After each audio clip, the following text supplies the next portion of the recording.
mean, in spite of my situation, God is always in the midst. In spite of your circumstances, God is always in the midst.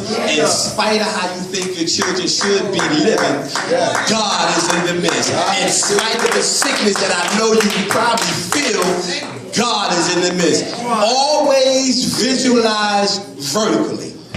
So I sat there, and from that time, I went away. I came home. God blessed me. He had allowed me to write one book. My first book is called Pushed Out the Crack House into God's House, How to Allow Your Past to Push You into Your Destiny. Then I wrote a devotional that goes with that book. Well, it don't go with it, but it's another devotional to try to inspire you, to try to motivate you, to try to get you, start your day and feel good about yourself. And I also wrote another book called The 28 Sermons You Have to Hear.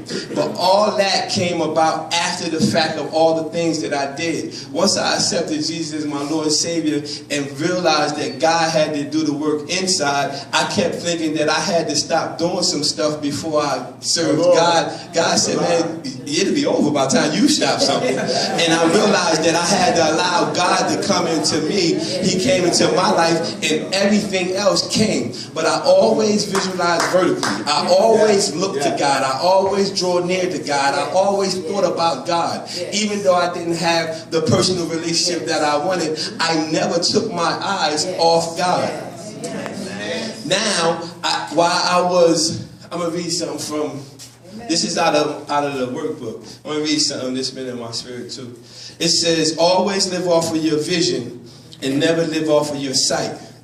Your sight shows you what's now, but your vision shows you what's to come. Amen. My sight was showing me that I was a crackhead. My sight was showing me that I was a dope fiend. That's what that was showing me. But people didn't know that while that man looked like a crackhead, that crackhead had a vision inside of him. And he always thought about making this vision come to pass. When I was incarcerated and the guards was doing what they had to do, they didn't know that I was thinking about how can I get back into these prisons and help these inmates stay out of here. But I'm an inmate myself, so it don't even make sense that I'm thinking about helping inmates stay out of somewhere that I'm presently at. That was what my sight showed me. My vision was showing me going back into prisons, helping people in prisons, going back into rehabs, helping people in rehabs, but nobody can see that. My sight, always live off of your vision. Never live off of your sight. Come on.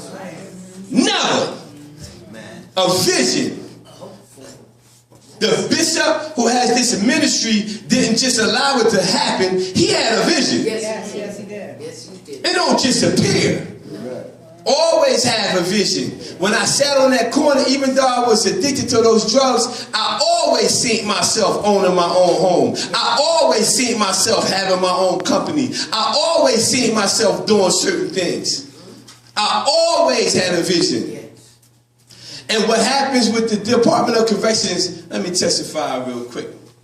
I went to Bo Robinson first. No, I went to submitted Cumberland County Jail first. Submitted because you got to send clearance to get into these facilities. I had submitted it, nothing came back. I sent it to another facility, they ain't respond. I even tried to send it with my wife's name, maybe we can show them we married or something, I don't know. So I sent it, they ain't respond. So eventually,